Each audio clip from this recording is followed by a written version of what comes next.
Because you know why? Just like you ain't going, like your boy said, it ain't going to happen. Guess what? I'm not letting nobody sell you drugs without me saying that. I'm not going to do it.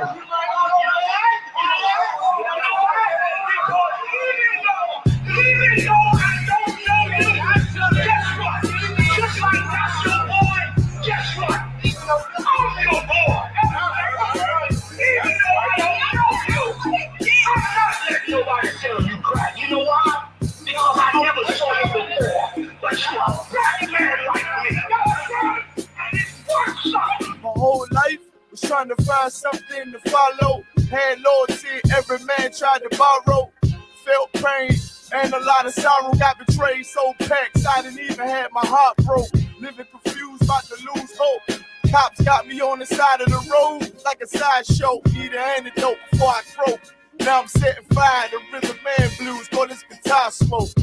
Rebel with no cause, trying to find direction. The world got me vexed. Picked up a bad liquor habit that's hereditary from oppression. Felt like my life was on fire, trying to find an exit. Now look, 10 G's plus a good record. Sometimes a follower is a soldier, trying to find a good shepherd. Plus when you in hell, how did you excel? Wisdom the breath of life, I don't believe in fairy tale. Listen well to what I tell. No calling can cause pain, something that a rebel knows very well. Can't you tell I was sent from the Lord? Got a tongue like a two-edged sword, with a style that they might just record.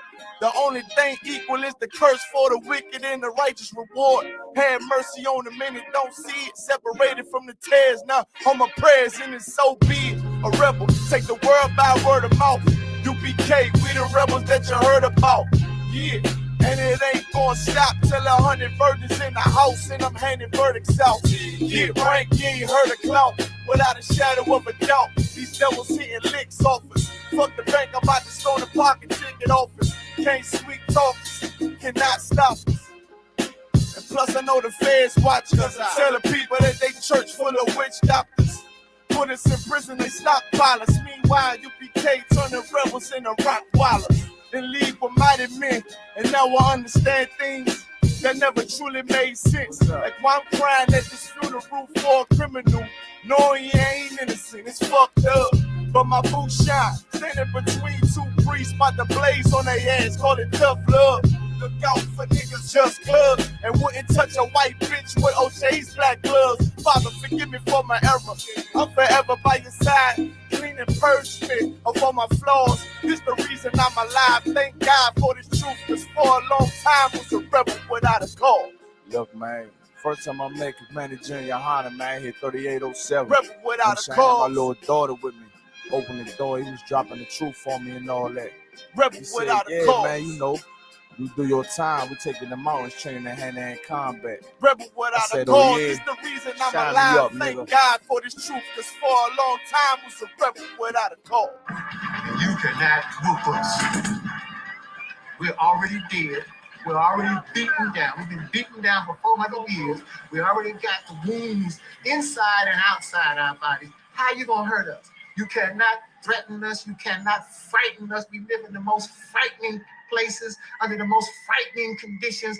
We are immune to fear. We are immune to harm. You see what I'm saying? You have stepped into a cesspool. You're the only one gonna get infected.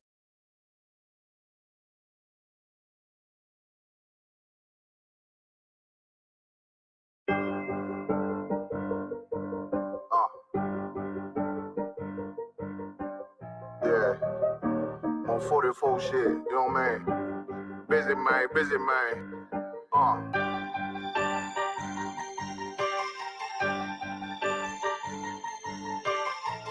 Look, when that shit drop, you step all the way on their neck, step on their neck and their head with that shit. Friday, I ain't show no mercy, we gon' show them boy what time it is. I pop out like I'm Samuel, I got time to kill. Haters thought I died, I survived. They don't know how I did it, got it out the mud, straight to glory. They don't know how I did it, nice, but he don't show them skills, how I show them skills. He ride, but he don't work the wheel, how I work the wheel. They mad, I'm too solid, circle tight, yeah, vacuum seal. No, they want my life, I ain't worried, I got rank for it, I got real soldiers, kill for me, nigga, watch yourself. They say you been in beast mode lately, you is not yourself. When you dropping that fire, precious marriage, they inquiring.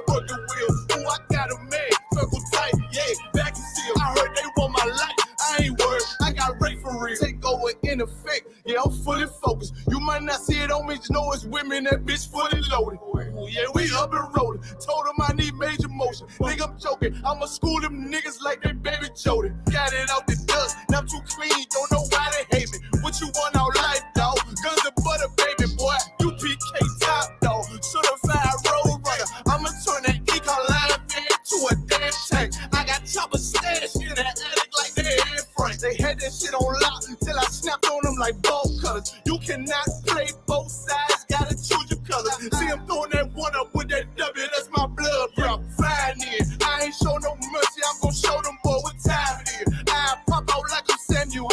I got time to kill. Haters thought I died, I survived. They don't know how I did it. Got it out the dust, straight to glory. They don't know how I feel. He's nice, but he don't show the skills how I show the skills. He ride, but he don't work the wheel how I work the wheel. Ooh, I got a made, circle tight, yeah, back and still. Said they want my life, I ain't worried, I got Ray for real.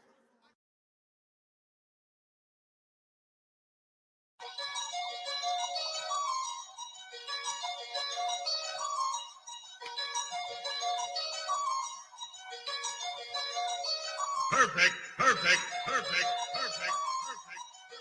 I was gonna rip his heart out. I'm the best ever. I'm the most brutal and vicious and most ruthless champion there's ever been. There's no one can stop me. Lynx is a conqueror. No, I'm Alexander. He's no Alexander. I'm the best ever. There's never been anybody as ruthless. I'm Sonny Liston. I'm Jack Dempsey. There's no one like me. I'm from their cloth. There's no one that can match me.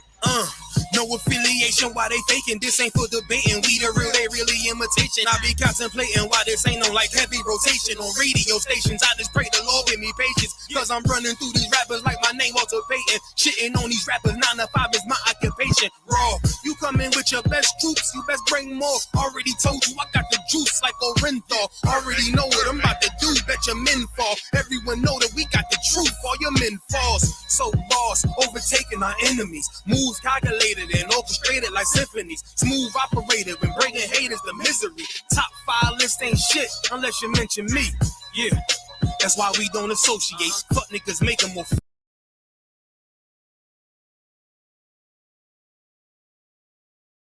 Military gadgets are changing people's physique, and here's why. These military special forces are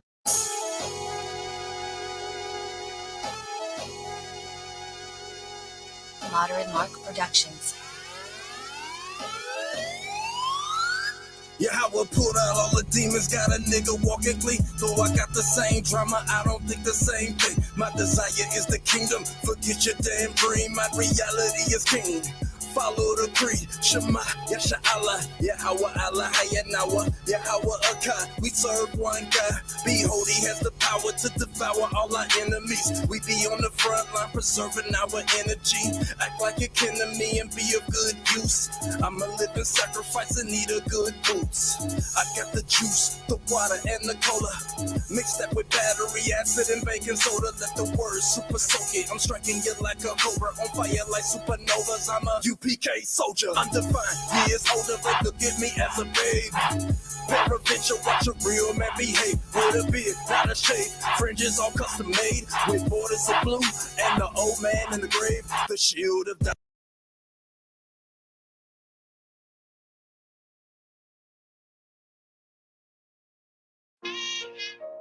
All jokes aside, you know how niggas be like, I'm this and that for life, this and that for life. I'm always for life, nigga. This a blood oath. Hey, yo, Madara. Here go a class for you, my nigga. 140 for the rebel. The world turned its back on me. I'm a crippling. We got soldiers. He got soldiers, but I got different ones. Ain't no way out. I tell you once. Don't pray for nothing. Send a curse. We can't forgive what's forbidden. Remain in them trenches. Trust in the Lord, but please forgive me for the times that I did. If rank is given, have your respect to your apprentice. Be about your business. This loyalty's a death sentence. Look, trying to pick up with a blind fit. They said there'll be many mansions. I'm just grinding for my time share. The devils ain't playing fair. They hunt you like bad pal, but ain't no getting out the game like you manji. Or if you take that oath, it's a Dundee. They try to deal death to a priest. You won't make it out in one piece. So you can stand. Just make sure you got the heart. Say your name 3 times, and it's death do us part. No. So how you feel about this truth I done shown? This ain't the life you think, little nigga. I should want. Even your own people go disown. And the Lord said they hate you for my name, so you better keep it on. Ain't no more guessing, ain't no more questions. Make sure my election till I'm tucked away like George Jetson. Murder for capital, now it's murder at the Capitol. The world in amazement, we like fuck 'em, raise it, raise it. I pity those watching life as it goes by. Be giving mercy in this life, I don't know why. In pump smoke, never try to. The dead at home, my brother be the dead and sold out on the photo. Salute, my nigga. Salute, my nigga. They like, how you stay focused? I told him I'm motivated because of you, my nigga. Brotherhoods and weapons, still got weapons on the scene. And I never do my niggas like Bishop did Raheem. Never mind in all beliefs, they under anesthesia. Shorty say she need me, said she wanna let that love go. So I let that love grow. But if I bring you to my bed, that's a blood. So, how you feel about this truth I done shown? This ain't the life you think, little nigga. I should want. Even your own people go disown. And the Lord said they hate you for my name, so you better keep it on. Yeah, yeah.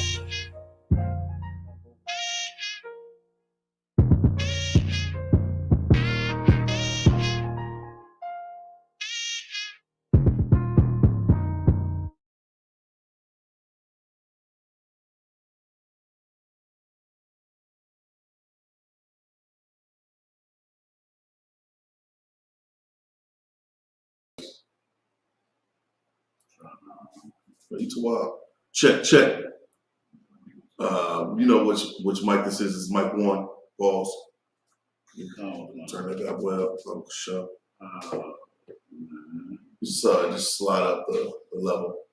Check, check, check. Is it all the way up? Turn that up. Check, check. Most High Christ. All right, clap it up. Shalom. Yahweh B'Hashem Yahweh Shabrakatah. To all my brothers, Yahweh Shamar Elatah, B'Hashem Yahweh Shai. To all my sisters, I'm Precinct Officer Bankayal, coming out of Fayetteville, North Carolina. And this is the Israelite School of Universal Practical Knowledge Tuesday night Brotherhood class.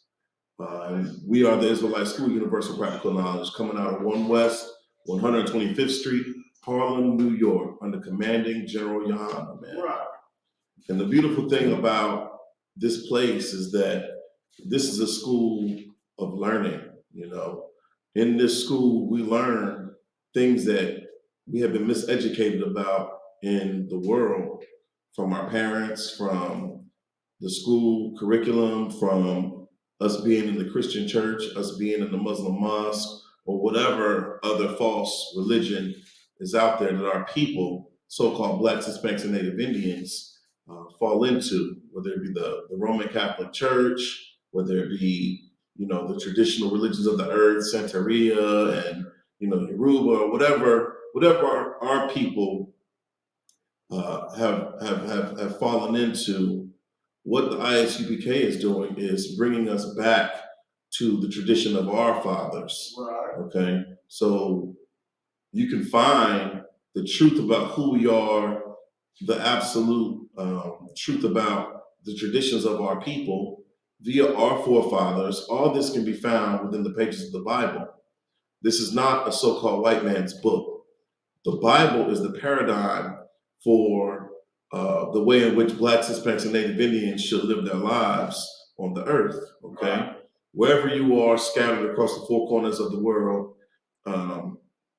most of our people are in North, Central, South America, but we have people that are in Europe. We have our people all over the globe. That's right. You know, and this school, we have been tasked with the challenge of gathering the tribes back together to the former remembrance of who we once were as a great nation of people. And the name of our nation is Yasha Allah, which translates to Princess of Power, right? In the Hebrew, Yasha Allah is another name for Israel. Okay, we understand the history of our people according to what the Bible says. Our forefathers were Abraham, Isaac, Jacob specifically. Right. Jacob had 12 sons. If your father was either a Black, Hispanic, or Native Indian, We have a 12 tribes chart. We've done the research. We've determined who we are based off of the curses, based off of our geographical locations, based off of the spirits on the people, you know, with respect to the tribes, okay? So we've done the work that your Christian pastor has not, okay? You're not gonna learn anything that you learn in the ISUPK in any theology school, in any seminary. You're not gonna learn the truth about the Bible. What our people get is a song and a dance and a false doctrine. We get caught up in the lies, the subtlety of the beast of the field, the most subtle beast of the field is what the Bible calls our oppressor. I always think about how on my way to the slave, or, you know, driving through our neighborhoods, you know, we have as many churches on each corner as we do liquor stores, pawn shops, smoke shops, the same amount of churches. And that's so that you can believe, so you can be disillusioned in this place. You know, they give you false hope and lies, not in the truth. You get fed, you get force-fed lies. You get force-fed Martin Luther King in February during Black History Month. Martin Luther King was a Christian. He believed that God loved all people. He believed that God didn't see color, okay? And that's a lie when it comes down to this Bible. The beautiful thing about the Bible contextually is it is a book for Israelites, written by Israelites, about the Israelites, okay? And if you are so-called Black, Hispanic, or Native Indian, today is your lucky day. You're gonna find out that you are the people of the book, and not that bastard who professes to be God's chosen, which is the synagogue of Satan, okay? The so-called Jewish man, okay? Anyhow, is that 15 seconds in the video? You know, they're known for flagging our videos. You know, I thought this was America and we had the right, yeah, freedom of expression, freedom of religion, the freedom of speech, you know, but now they have taken creative liberty with the law, with their constitution. That's just like the devil. He'll set a standard and not hold himself accountable to that standard, but he'll hold you accountable to the standard that he sets. You know, he'll tell you to pay taxes, but he don't pay taxes. He finds loopholes, you know. Anyhow, you got that scripture for me, brother? Just do Proverbs 3:31. Pull that one first. You know, it's a very dark time in Israel right now. You know, we have so many different things being thrown at us, so many different attacks on our people because we are in bondage. And our current condition is hell. You don't got to die to go to hell. You don't have to die to go to heaven. Okay, that's a misnomer. All right. Blacks, Hispanics, and Native Indians are in a condition of hell on the earth, in America, wherever we are. And that's because we don't know who we are, and we haven't learned what it is that we need to do in order to gain the Lord's favor, in order to gain the Lord's protection, okay? We have devolved into the spirit of the other nations, of heathens, of people devoid of the power, devoid of a God that loves them. Although the Most High created all this variation, all this diversity, when it comes down to humanity, all the different ethnic groups, all the different tribes, all the different nationalities on the earth, he chose one. He chose one above all the rest, according to Deuteronomy 7:6. And if you Black, Hispanic, and Native Indian, you are in that chosen group. You are the lost, the descendants of the lost 12 tribes of Israel. That's who you are, all right? You're not gonna hear this anywhere else, but you're not gonna hear this anywhere. The exception is the ISUPK, all right? This is the truth, the whole truth, and nothing but the truth about who Blacks, Hispanics, and Native Indians are. And with the Spirit of the Most High, we're gonna go into these scriptures. We got a couple stories. We're gonna try to, what's the word that they like to use? Edify the people. Salakia, Captain Katsazar. If you ever watch this, he hate that word. Him and Captain Tazar, for the people's edification's sake. Yeah. Go ahead and pull that if you can, Baba Kusha. Khan is the book of Proverbs, chapter 3 and verse 31. Right. Envy thou not the oppressor. Envy thou not the oppressor. Keep reading. And choose none of his ways. Man, this is the King's English right here. You know, English is a bastardized tongue. This is the tongue of our oppressor. This is the tongue of absolute troglodytes. What I mean by that is cave dwellers. All right. Because I somewhat speak the King's English, you know, eloquently for a so-called Judite. They look at us, they look at brothers that have, that can enunciate and pronounce the King's English. You know, they look at you as less than. They call you a smarty-arty, a big head Negro, you know? And I could understand it. I could definitely understand it. This language is not easy to learn. It's not like Spanish. It's not like Latin. You know, it's not like our native tongue, the Lashawan Kodash. That's right. You come out of the womb speaking that as a baby, you know? But read that again. It said, envy what? Envy thou not the oppressor. A lot of our people get hung up on that. We tell you to read out of the King James Version Bible, just one of the first translations, okay, from the Greek to the Hebrew, okay, and to the English. What you have to understand is, don't get hung up on that. The though and the thee and the thous. You know, thou is just what? Possessive for.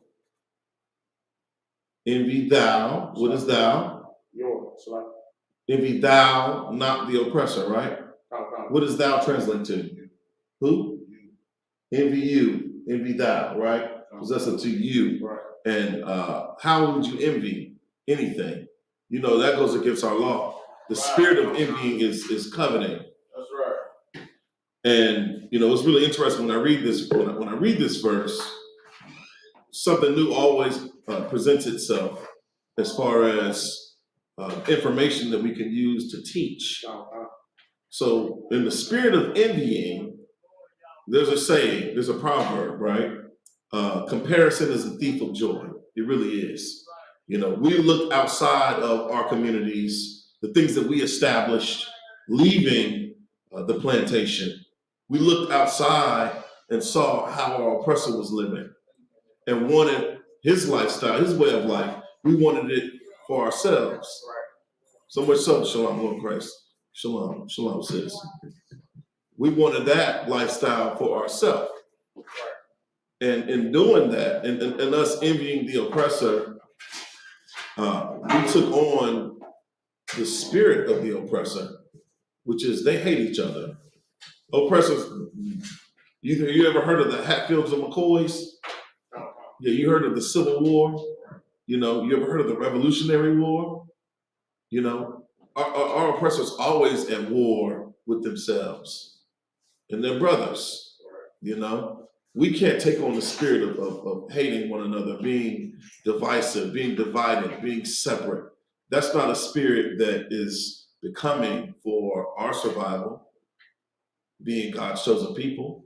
You know, we're supposed to live peaceably with all men, especially your brother, right? Read that again.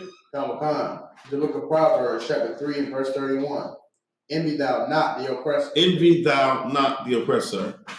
And choose none of his ways. And choose none of his ways, none of the oppressor's ways. And Blacks and Hispanics and Native Indians, because of us being in bondage, because of us living in abject poverty, coming from abject dysfunction, you know, we look to the oppressor for everything. That's a part of our curse, or part of the curses that the Lord enacted upon us, all due to our gross disobedience and not keeping his law, statutes, and commandments. We know the central tenet of keeping God's law, statutes, and commandments is loving your brother as yourself. Right. So brotherhood hinges on all of the law. You would think that this would be something that we value as a nation of people. Right. Brotherhood synonymous with sisterhood. Most High in Christ. We're about to have a crowd in here. Yeah, Most High in Christ. Anyhow, read that verse one more time, brother. Salaki. Kamikaze, it's the book of Proverbs, chapter 3 and verse 31. Envy thou not the oppressor. Envy thou not the oppressor. How do we envy the oppressor? So I could one of the same benefits he has. Well, when you say benefit, what do you mean? As regards to being able to, I would say, purchase whatever they want to purchase or get off scot-free. So you get pulled over. The oppressor. Go down. Salaki. Make sure she doesn't watch her step. Assist her about the show. The water, brother. Most High in Christ. Shalom, shalom, sis. So you talking about the benefits that we don't receive in the empire of our oppressor. So you're expecting to get certain benefits in the oppressor, our adversary's empire, in his kingdom, where he's supposed to be living deliciously. You don't think that's problematic? It is problematic, isn't it? There's nothing wrong with wanting more or wanting better, right? For yourself, for your children, for your legacy's sake, right? Especially from where our origin story in America. And I'm not talking about the Native Indian tribes, you know. I mean, we share the same oppression. We share the same similar origin stories, right? But I just find it very, very interesting that our people desire to be treated as equal in the oppressor's kingdom. It don't make sense. The oppressor's not going to be treated as equal in the kingdom of heaven. The oppressor's not going to be treated as equal in the kingdom of heaven. Or at least when I read this Bible, it doesn't reflect that. That's not what's denoted scripturally, okay? But that's what you're taught in the Christian church. We're taught absolute lies in the Christian church. And shout out to Salaki, shout out to Officer Zion Island, man. That's right. Give him some time. Straight up. Had a conversation with him today based off of what came out in class yesterday about demon. You know, the sister asked a question about what is, you know, demonic possession or whatever. And what's interesting is, like, I just had to Google search demon, put it in the concordance with that demon, looked in the Zondervan for demon, looked in the Blue Letter Bible for the word demon, and I came up with nothing. I came up with absolutely nothing. No search results at all. And it made me scratch my head like, dang, our oppressor took creative liberty in creating a devil.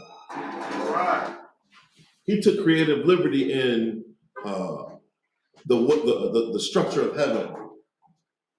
So we identify Satan as being, you know, although he was a holy angel, okay, created to be our adversary. That's his job. That's what the Lord created him to be. But the so-called oppressor personifies Satan on earth in the flesh. And so you see movies like The Exorcist, and you see her, you know, head spinning 360 degrees, you know, her body contorting. She coming down the stairs backwards, upside down. She's got the projectile vomit.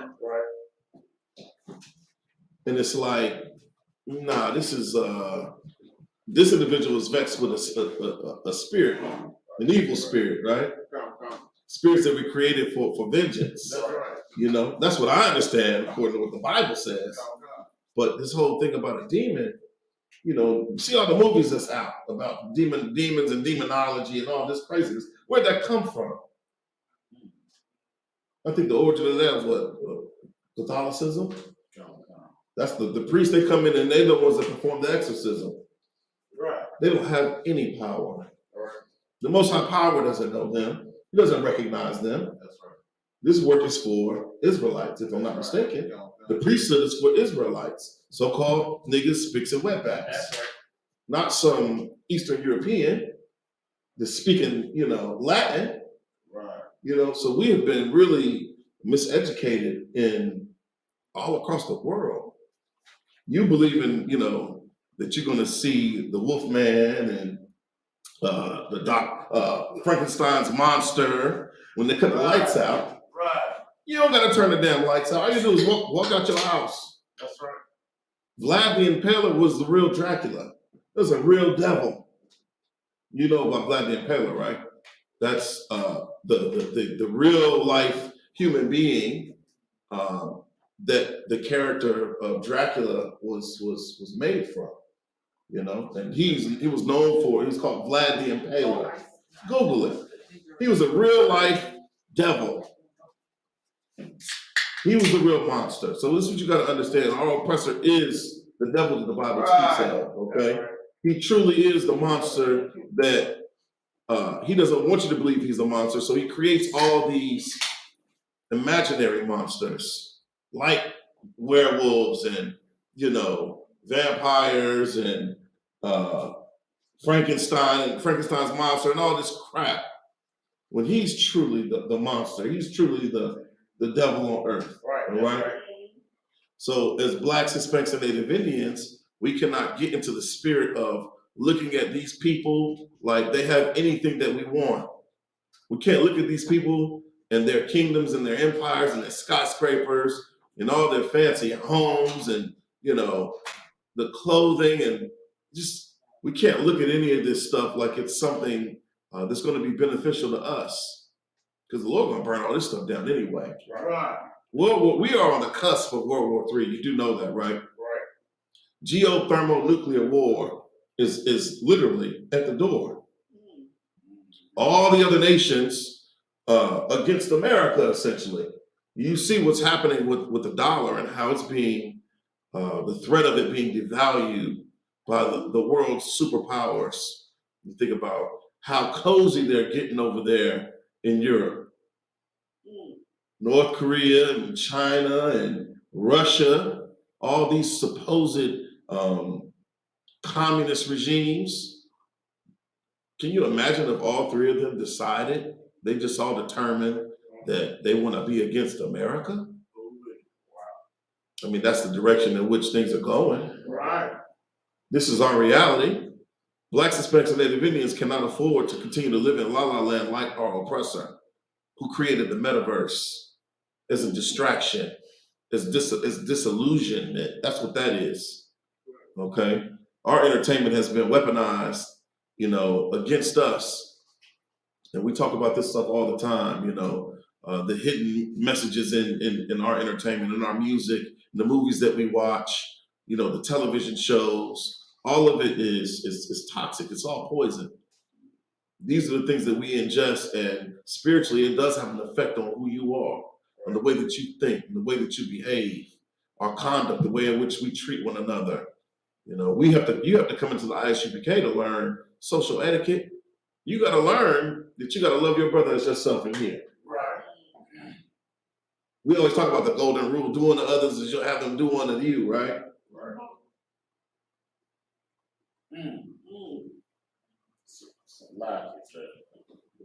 Check. Yeah, that's heavy. You in here? Because you think about that, we always say that, but when it applies to us as Blacks, Hispanics, and Native Indians, we don't do that to each other. Brother. It's always do unto them as they would do, or whatever. You understand what I'm Right. saying? But it's like when it comes to my brother, I'm gonna run up on the ops. Oh, yeah. You understand? Or like you said, we want to envy the oppressor. So now the things that the oppressor want, we want. So look at going back to what you said, what happened to Tyree Nichols. Right. You understand? This brother did that because he envies the oppressor. That's right. He wants exactly what he wants. So he takes on the spirit of the oppressor by doing something. Right. So, like, No, you're absolutely right. I mean, that's what they teach you. that's it. You said Tyree Nichols, the brother that was beat down by those police officers in Memphis, Calm.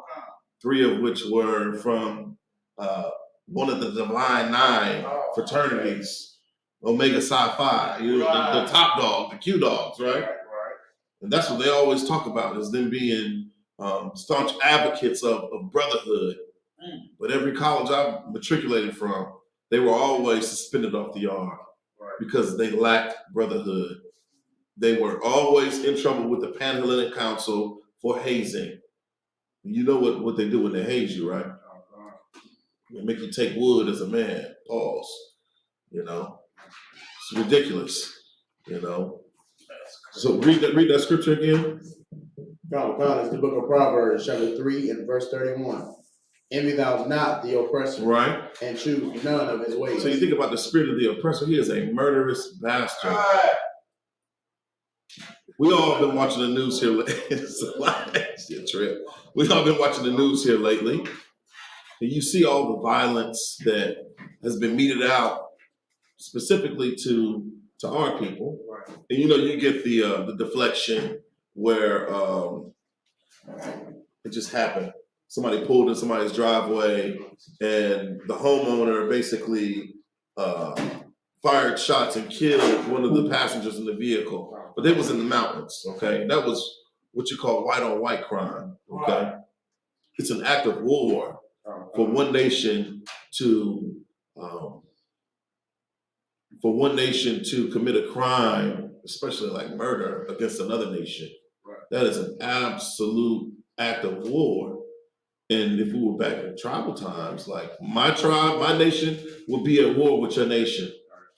Okay?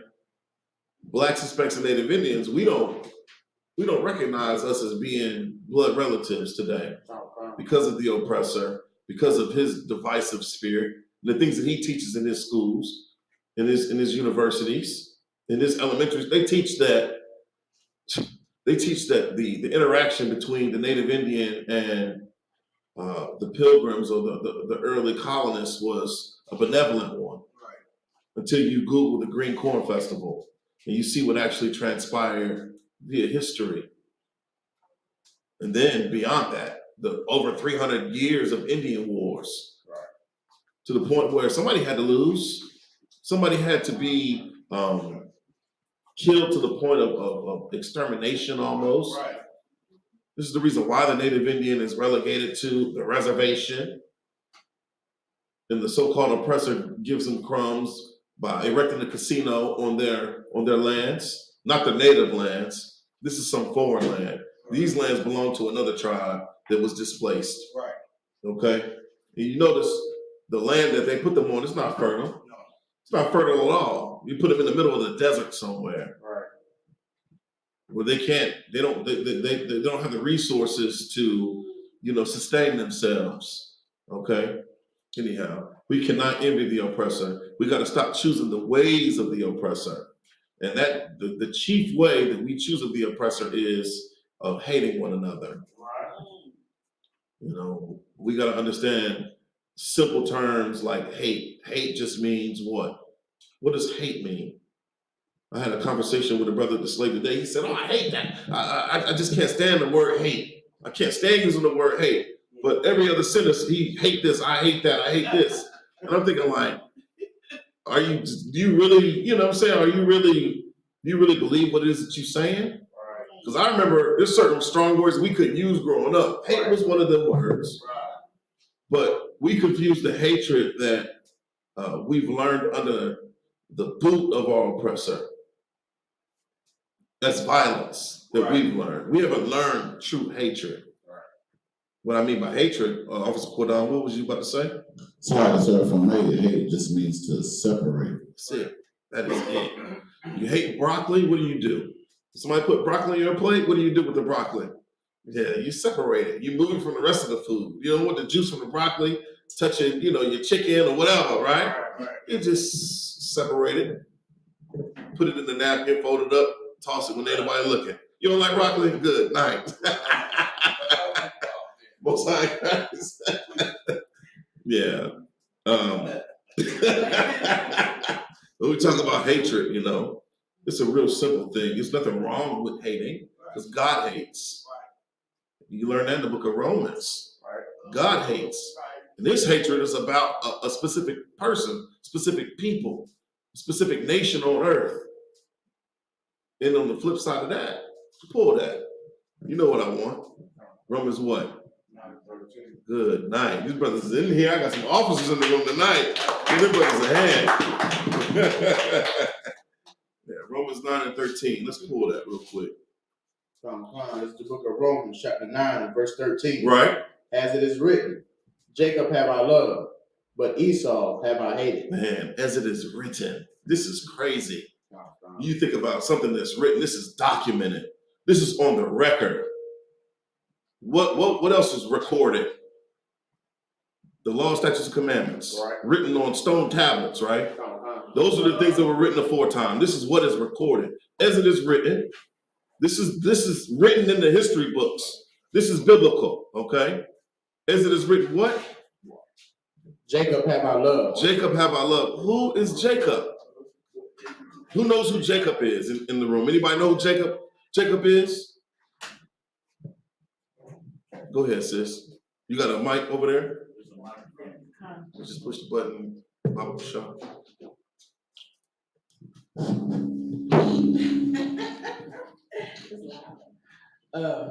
The son of Isaac and Rebekah and the brother Esau. Most High Christ. Most High, give that sister a hand. She's right. Hit your volume. If you can't turn the mic, yeah, just cut it off. You good. Throw out, sis. I think it might have just been the volume. Yeah, no sweat. But you're absolutely right. You know, Jacob is the son of Isaac, right? Isaac is the son of Abraham, right? We talk about our this is the Brotherhood class, so we should know our family history. We're on that family tree. We're the roots, right, of that family tree, right? So you think about Jacob. Jacob he was the progenitor or the father of the nation of Israel. His name was actually changed to Israel, right? You know, he earned that, didn't he? He was walking different after he earned that name, wasn't he?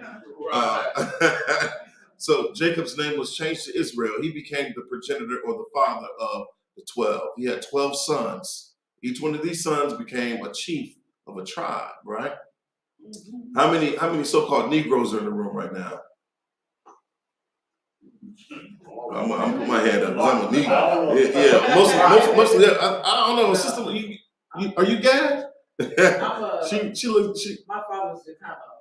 He's Chicano? Okay, so you would be, what is that, Isupk? Isupk, Chicanos, are they Mexicans or? He's from South America. He's from South America, so that could be Asher, that could be combination. I don't know exactly where my mother's from South America. Most High in Christ. Give your father a hand. Yeah.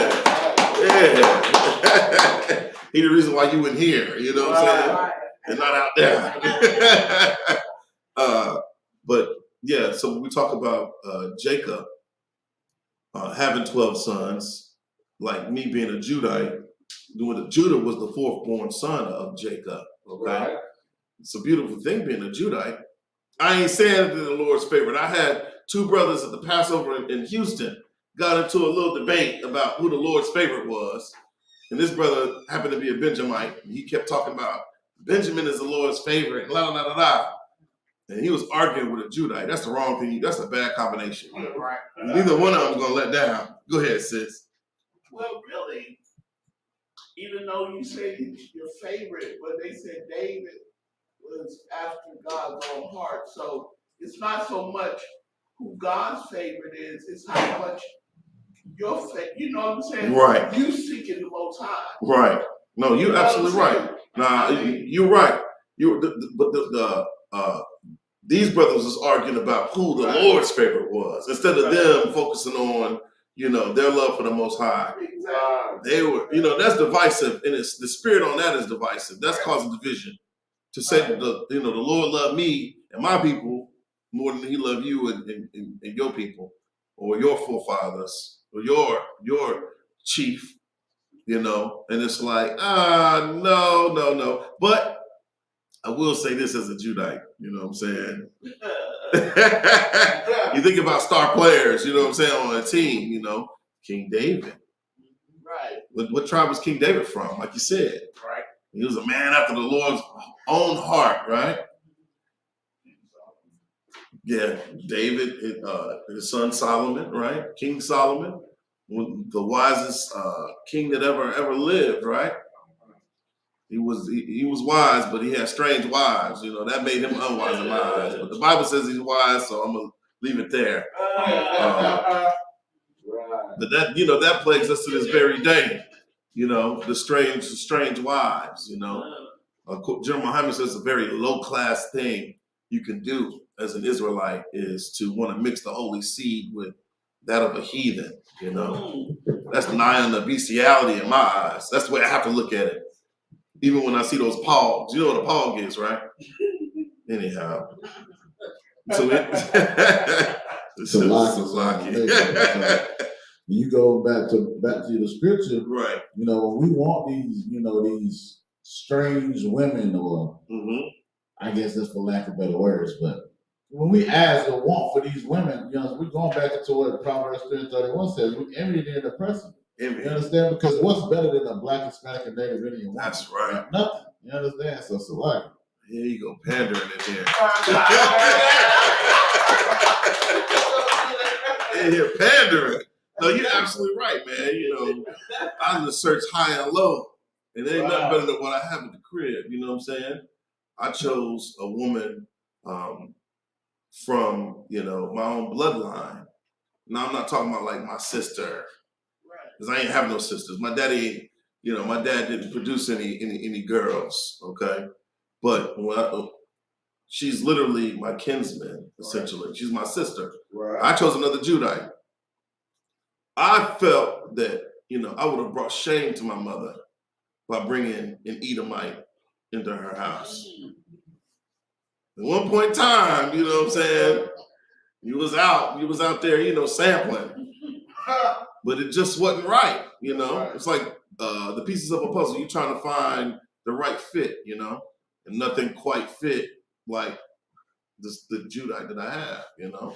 But the beautiful thing about being Israel is, like, you know, there's a lot of variation in Israel, you know? You got blacks, Hispanics, and Native Indians. And it's all lawful for us to join ourselves together, you know? Go ahead, sis. Well, how do you know, like you say you're Judah, what determines that you're Judah, and what would determine what I would be? You know, I mean, how would I figure out what tribe I was from? Real easy. See, the priests and prophets in the Israelite School, Universal Practical Knowledge, we done did all the work, you know, with respect to doing the research, you know, based off of the curses, based off of the book of Numbers, where it talks about our pedigrees, how they were established via the father. So you would be the seed of your father. So whatever your father was. I don't know. You want to pull it? Oh God, it's the book of Numbers, chapter 1, verse 18. The book of who? Numbers, chapter 1, verse 18. Right. And they assembled all the congregation together on the first day of the second month. Right. And they declared their pedigrees after their families by the house of their fathers, according to the numbers of the numbers. It's like according to the number of the names from 20 years old and upward by their polls. This is the Brotherhood class, right? What is an assembly? You remember you had those assemblies in grade school. They gathered everybody together into the gym, right? You sitting Indian style next to your peers, right? Well, this is an assembly of a family, essentially. This is talking about Israel here, right? All the congregation together on the first day of the second month, and they declared their pedigrees. What is a pedigree? Give me the definition of pedigree. When you think of pedigree, you usually think of dogs, right? What is the breed of that dog or this dog? A German Shepherd don't look like a Rottweiler. A Rottweiler don't look like a Pit Bull. A Pit Bull don't look like a Chihuahua. A Chihuahua don't look like, right? It don't look like a Yorkie, right? That's your favorite dog. I want a Yorkie. Right. So like I said, it's the Merriam-Webster Dictionary of Pedigree. Right. A register recording a line of ancestors. So it's a registry or a record, right? Recording a line of who? Ancestors. Of ancestors. This is how we were sorting out who is who and what is what. Okay? In the Old Testament, in the book of Numbers, okay? And it says, and they made a declaration of their lineage, their pedigree, right? Right. After their families by the house of their fathers. Right. So when you think about how our nationality being established, The so-called Jewish man does it the other way around. This is crazy to me. They profess to be the people of the book, but they determine genealogy as it being matrilineal, meaning that it goes through the mother. Right. You know? And it's like, nah, player. This says it right here.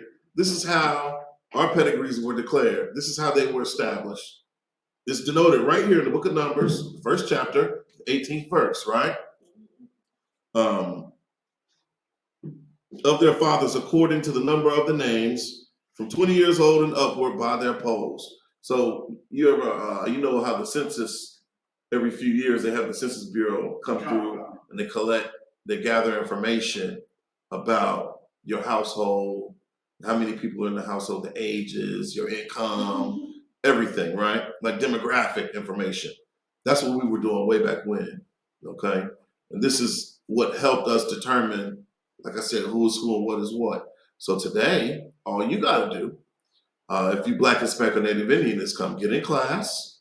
And where's that 12 tribes chart at? We need to put that sign right out here in the front. We got one, there it is, right over there. It's a lock here. So, yeah, it's been a minute since I've been on the test, but you know, Judah would be the so-called Negroes. Benjamin would be who? If you're a Benjamite, the who? West Indian. The West Indians, right? Captain Isupk, he's a Benjamite, okay? I'm not gonna try to talk like that, you know? But he said one word that really just threw me off. I was trying to figure out, I was scratching my head, like, what did he say? And he said, he don't need you to cook for him. He can go get Popeyes. I said, huh? He said, he don't need you to cook for him. He can go and get Popeyes. And I was like, oh, Popeyes. He's like, Popeye. I was like, oh man. Cal got a strong accent, you know? Right, that's right. But it hit different though, you know? That's a beautiful thing.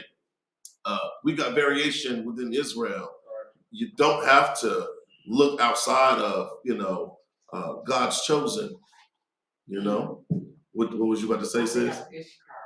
You think you're Issachar? Yeah, I thought the Chicanos would be Issachar. Yeah. And then we got Levi, the so-called Haitians. Simeon, we know that's what, the Dominicans. That's so crazy because Levi and Simeon, you know, they got a real history biblically, right? And for them to be on the same island, literally divided by a dry riverbed, and there's so much dissension there. And it's all based off of colorism, which is one of the oppressors, the ways in which he creates division. He pits light skin against dark skin, you know, hair texture, you know. They say you don't got good hair if it ain't like wavy or straight like Indian hair, right? If you got kinky, coily, curly hair, that's not technically good hair, according to who? The oppressor, right? And then we talk about Zebulon, which is what it says, Guatemalans, and then Ephraim. Everybody know Ephraimite, you know. The Puerto Ricans, the Puerto Ricans. So my dad was colored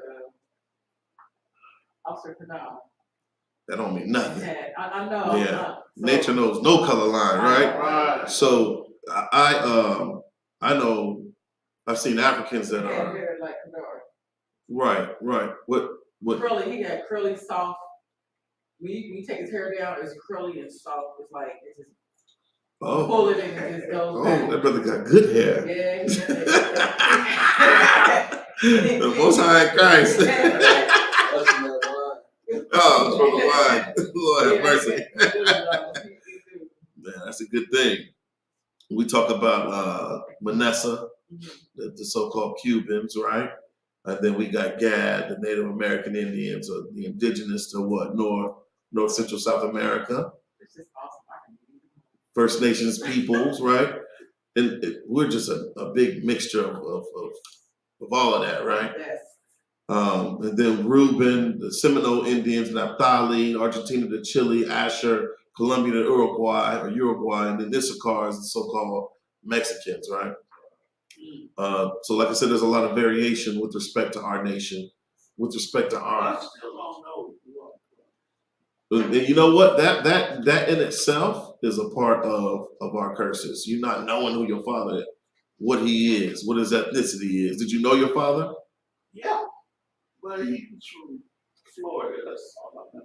So him being from Florida, a big, you got Seminole Indians down there. Was Bahamian. Oh, so but on my mother's side.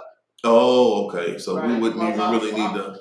Right. So the only thing I know is he was from Florida. Okay. And then you said Bahamian, so these probably more than likely a That's Benjamin. on my mother's side. Okay. Oh, what about on your father's side? I don't know. Right. Well, you in here, you joined to a Judite, right? Right. Most High in Christ. Yeah, but that's another part of the curses is us not knowing our fathers. Because our households have been what? Spoiled. You know, our households have been spoiled by the oppressor. Okay. If I can, I don't know who's on the computer, but we got a couple articles, a couple stories I kind of want to touch on briefly. It's 8 o'clock. Yeah. And so let's go to Deuteronomy 28 and 50. What's the first one? That one right there. Okay, yeah. Let's go into that one. You know how to share it? Sure. So you go to and share the screen, and we're gonna talk about this this article real quick. So this is the Brotherhood class, and we opened up with Proverbs 3 and 31, envy thou not the oppressor, right? And even with respect to choosing the ways of the oppressor. How many people in here own firearms? Just about everybody in the room, right? But I don't think nobody hoards firearms like. No.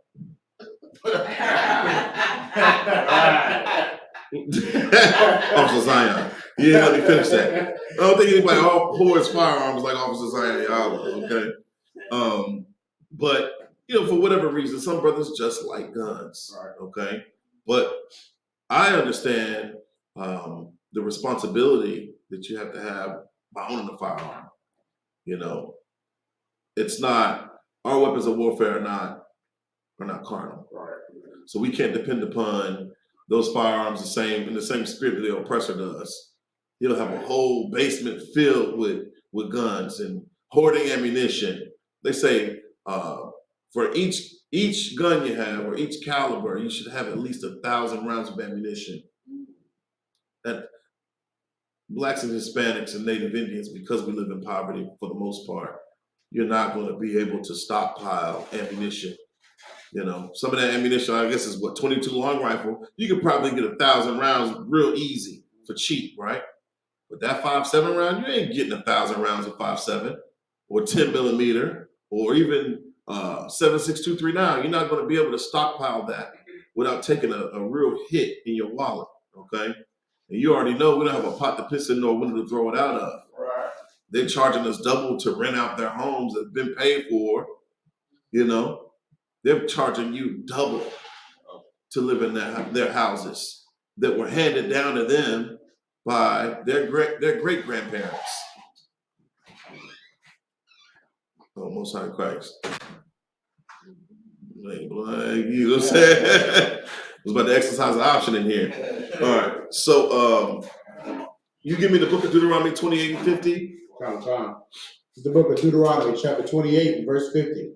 A nation of fierce countenance, which shall not regard the person of old, nor show favor to the young. Right. All right. So I may have pulled this precept prematurely, but we all know what's happening in the news, right? We all know about Ralph Yarl, the young brother who was shot by going to the wrong house, okay, to pick up his brothers, all right? And this brother's what, 16 years old? He's 16 years old, and he went to this oppressor's house looking for his brother, and the oppressor shot him. 80, how old is he, 86?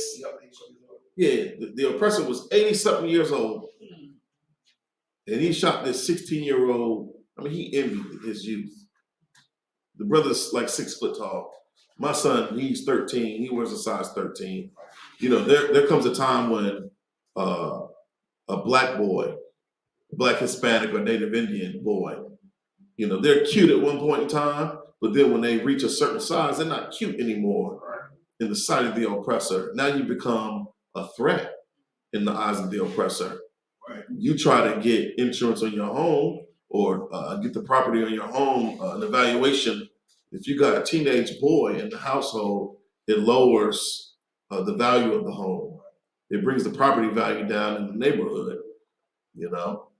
It just is, that's the way of our oppressor.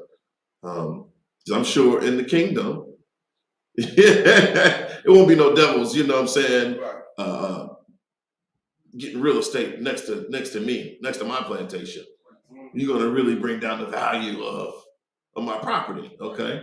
But beyond that, this brother, he came home today, all right? So give the Lord a hand for that. This brother, his name is Ralph Yarl. He's 16 years old. He was a stellar student. You know, he was a musician, you know, a good kid. Wrong place, wrong time. Anytime, you know, we have to interact and engage with the enemy, we are in danger. And this is a wake-up call for our people. You know, it's a wake-up call for our children, for the mothers of our children. You know, I'm so grateful that the Lord has been merciful with respect to the loss of innocence when it comes down to my own children. You know, my son had a bad experience this past weekend, defied gravity in Fayetteville. He went, and me thinking I'm a good father, I gave him a pair of Yeezys. He wore the Yeezys to the trampoline park. And my wife, you know, they're not paying too much attention to what's going on. They're thinking that there's good in all people and nothing can go wrong in this setting that is designed for you know, parties and, you know, children to have a good time, you know, families to come together. But not everybody in that space is of Israel. Not everybody in that space keeps God's law, statutes, and commandments. So us being Israelites that know the truth, you have to have a certain level of situational awareness. You have to be very precautious, you know, and I expect anything. I'm prepared for anything when I'm out in public, okay, with my family. And I try to prepare my wife to be prepared for anything when she's out in public. But for whatever reason, my son put the Yeezys inside of the cubby and the girls put their sneakers in to the cubby. And when it was time to go, the girls' shoes are strewn out on the floor and my son's Yeezys, the sneakers are gone. You know, and so I know it was it had to be an inside job. But I would much rather my son lose a pair of sneakers that way than that looking down the barrel of a gun. You know, how many people have lost their life behind that? I know growing up, we couldn't get the Jordans growing up. We got them, but it was only at a certain time. We got them, but it was, you know. You know what I'm saying? The starter jackets, brothers was getting killed over starter jackets. Yeah, and it's like, it's nothing but Israelites working in there. And, you know, I get it. I get it. They're not paying you enough money to be able to afford a pair of Yeezys retail in there. Right. You know, and it's young kids in there, some adults in there, whatever. It is what it is. I chalk it up as a loss. But it was a lesson learned. Now my son's gonna be more cognizant and aware of, you know, where he goes and what he does as far as securing his gear, you know. And another reason why those shoes were taken was because I told him don't leave the house in Crocs. Because you never know, you might have to run, you might have to defend yourself. I don't care if they activated in sport mode. Right. A Croc is not enough support. Right. It's not going to give you what you need, you know. And so that's the reason why he wore the Yeezys instead of wearing the Crocs to the trampoline park, you know. But whatever. Read that scripture, brother. God is the book of Deuteronomy, chapter 28, verse 50. A nation of fierce countenance. So when we think about a nation of fierce countenance, you know, certain nations come to mind, but there is one nation, one chief nation of people that stand out. They stick out like a sore thumb amongst all the nations on earth. This nation is known for rape, robbery, and murder wherever they go. You know, they're known for conquest, and they're known for their brutality. They're known for their fierceness. When you think about fierce, what does that word fierce mean? Yeah, pull that word. Fierce and then countenance. You get fierce, you get countenance. When you think about fierce, I think of angry, right? What does it say? Slocker, sir, it says fierce in the Merriam-Webster's dictionary. It says violently hostile or aggressive in temperament. Violently hostile. Violently hostile or aggressive in what? In temperament. No, you fine, sis. In temperament, right? So these people, this nation has a fierce temperament. They're hostile with their temperament, right? There's literal, these are angry people, okay? You think about countenance. What is the definition for countenance? You got it? Good night. Most High in Christ, sis. You're absolutely right. Give her a hand. Yeah, damn right. Yeah. My sister in here with me tonight. Yeah. So these people are known for having a bad attitude. They're hostile with their attitude. I don't think road rage originated with us. There's a movie out, you know, about. Well, that's only because we envy the oppressor. You know, that's not our custom to deal with each other that way. You know, usually.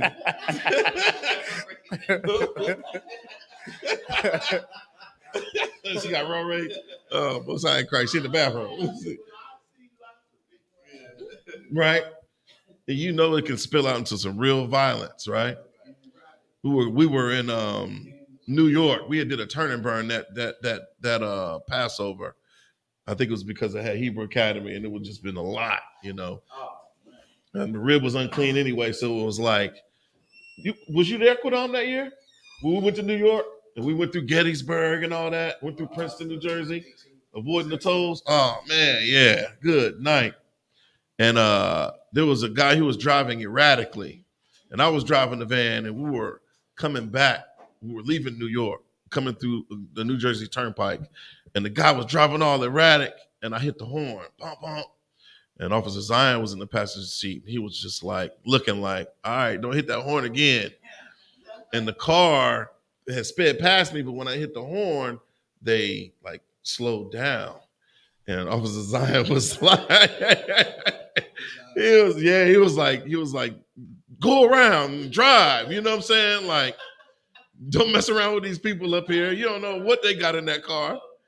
We from North Carolina, you know, we carry straps wherever. But that year he told me, he's like, no, you know the laws in New York, leave everything here. It wasn't like I was driving my own personal vehicle. He said, leave everything here. So it hurt my heart. It pained me to my heart. But no, I was gonna be butt naked on 95. You know what I'm saying? But that was a wise decision from a wise man, you know, because it could have spilled out into God knows what, you know. And I probably wouldn't be sitting in this seat today if, you know. But this is that nation that we're talking about. We learn the ways of that nation by being underneath him, witnessing, bearing witness to his brutality. The way we discipline our children, it stems from the way we were disciplined on the plantation, usually. You know that story, we talk about, my brothers and I, we went down to Savannah, Georgia to visit my first cousins, man. And I love them to death, you know. But we talk about PTSD. That was traumatizing to hear them get spanked with an extension cord. And it sounded like bloody murder, like blood-curdling screams from my cousins that I love dearly, you know?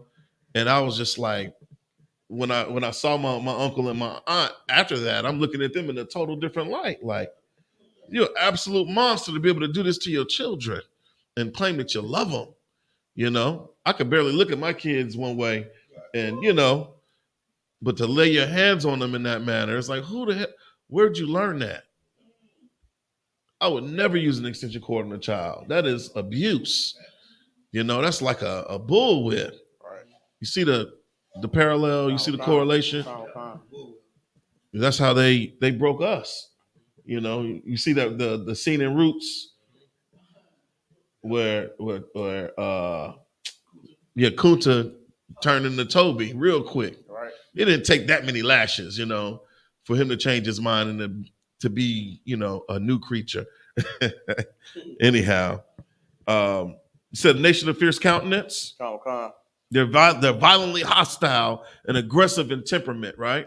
So when you think about that story of the brother Ralph Yarl just going to a random house looking for his siblings, right?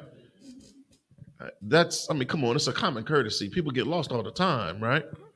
But you're going to a devil's house. You're going to Dracula's house. You're going to what's the dude's name?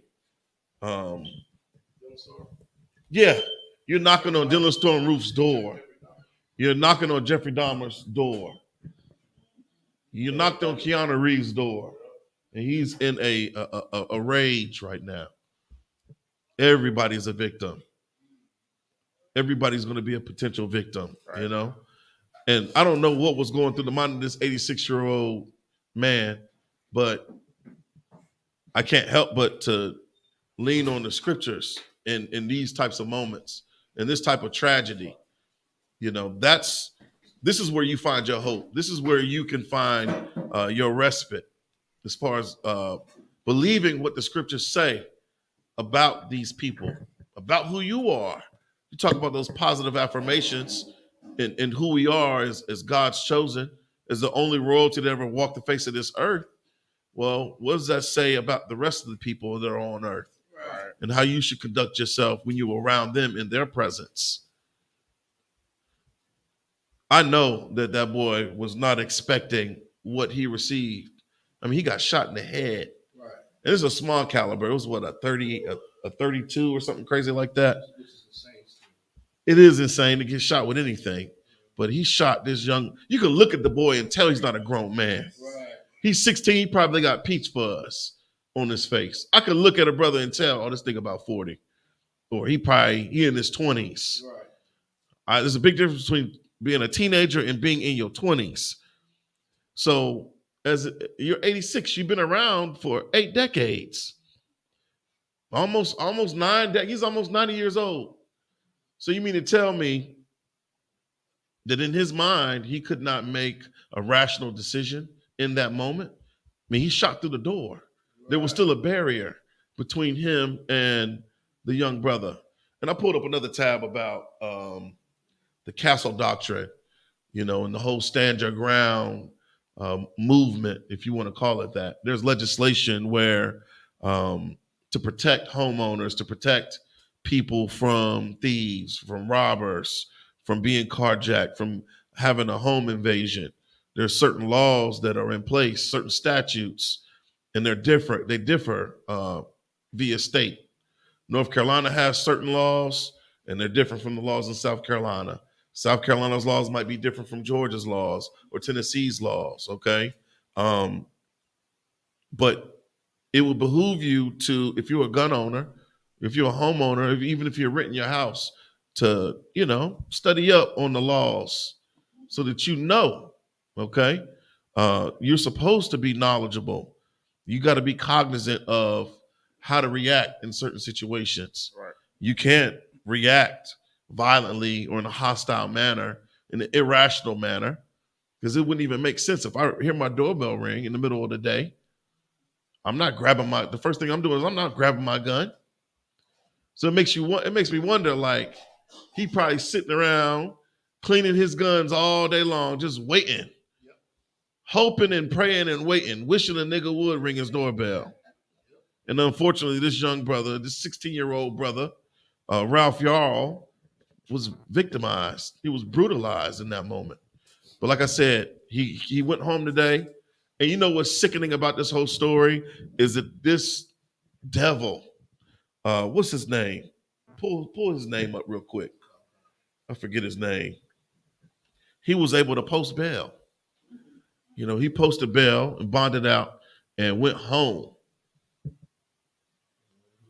And I'm like, man, if you commit a violent crime like that, you shouldn't be offered bail. Andrew Lester, that's right. The devil, Andrew Lester, you know. And he's from that nation of fierce countenance. That's the only explanation I could have. I don't leave things to chance. When you come into the truth, you don't blame things on the universe. You know that there is a power and he has a hand in everything. Right. Everything that transpires, you know, from sun up to sundown. Anything that's happening in the universe, the Most High had a hand in it. Quadon, pull that I kill, I destroy. I make alive or whatever. And you keep reading that Deuteronomy 28 and 50, Baba Kushah. Kamakan is the book of Deuteronomy, chapter 28 and verse 50. A nation of fierce countenance, right, which shall not regard the person of old, nor show favor to the young. What does that mean to regard? What does that mean though, to regard, hold something in regard? It's like it's to have consideration. Ooh, we give that brother a hand. I like that. So when you think about the way in which, you know, you treat people, there's a different way brothers treat. Go ahead. I got the definition. It says, regard, consider or think of someone in a specified way. Right. Attention to or concern for something, and best wishes, especially at the end of letters. Right. I always say, you know, with best regard at the end of, you know, email. It just sounds, you know, very professional. You know, not too many people is doing that, right? They usually write sincerely or thank you or, you know, best wishes. But yeah. So when you think about the way in which a man would deal with a woman, okay, he's gonna deal with her in a certain regard. He's not gonna, you know, we don't salute sisters the way we salute brothers in here, you know, or with the elderly. You know, there's a certain way that you there's a consideration that you have for the elderly. There's a consideration that you have for children. Certain words you probably won't use in the presence of children. You know, certain things, like you're going to be very aware. Like when Captain Thok brings Natazah, poo-poo. When he brings poo-poo around, you know, poo-poo all over the place, you know, as a little boy should be, exploring his environment, you know. But I have a heightened sense of awareness and regard and consideration for him when he's moving around the space, okay? We were at the hotel at the Feast of Unleavened Bread, and the kids were like, you know, starting to roughhouse, and it was just like, oh man, we can't allow these kids to, the OD and to violate each other, you know. So there's a certain consideration, you know, that you take. But this people, they don't have that consideration. They don't regard. So, you know, anybody is fair game to them. This is the reason why it was easy for the oppressor to use our children for gator bait. Real easy. This is the reason why Emmett Till, how old was Emmett Till? 14? How old was Tamir Rice? How old was George Stinney? Yeah. I mean, there's so many stories of adolescent youth, Black boys specifically, being lynched, maimed, just brutalized at the hands of these people. The brother that was at the gas station with the music, Jordan Davis? And that oppressor, because the music was loud, He walked into the gas station and they exchanged words and he ended up killing. He shot into the vehicle and killed the boy. Yeah, 17-year-old Jordan Davis. He ain't a grown man at 17. I thought I was grown at 17, but I was not a grown man at 17. You know, but the oppressor, he 12 years old. They're going to treat you like, they're going to beat you like you're a grown man. And they're not going to have a regard for you, for the women. You see how them water hoses got sprayed on our sisters and brothers? It was dumb enough to go protest for integration. You talked about the PSI on a water cannon. It'll rip your skin off. It'll break your bones. Rip your skin off your back. They ain't had no regard when they was pointing them water hoses at man, woman, child, boy, or girl, the elderly, whoever was getting it. 55,000 PSI, pounds per square inch. That's a lot of weight. That's a lot of energy coming at you. I've seen water cut materials like stone. I've seen water cut materials like hard plastics and marble. You know, they use water to cut these things. So just imagine if it'll cut marble, your skin is nothing. That takes a nation of fierce countenance to do that. To sick dogs. You see the videos, just Google it. Use that smartphone. Be wise. Use that smartphone and for edification's sake, you know, learn what the oppressor has done to our people over the course of history, even to present times, contemporary times, the modern era, modern days. They'll sick the dog on you, and you're handcuffed, and they're letting the dog gnaw your arm, or worse, get to your face. Can you imagine that? A German Shepherd? You'd be disfigured, you know? But it takes a nation of fierce countenance to do that, right? A nation that won't show any regard. Right. That's what's the dude's name? Andrew Lester. Yeah, Andrew Lester. He came from that nation, man. All right. And we have to be aware. We got to be cognizant whenever we're out in public, whenever we're dealing with them. I got a situation I'm dealing with right now in my cul-de-sac of a devil, you know, and I'm trying to be as strategic about, you know, managing this devil as I possibly can, you know, but that's something I got to get counsel on. I'm gonna be honest with you, you know, because it just is what it is. You know what you're capable of doing, but you know, as a priest and prophet that knows the truth, that knows the law, that you have to be wise as a serpent, harmless as a dove, when you're dealing with these gentle matters. Right. Shalom shikatah. How you doing, sir? Are you one out of one?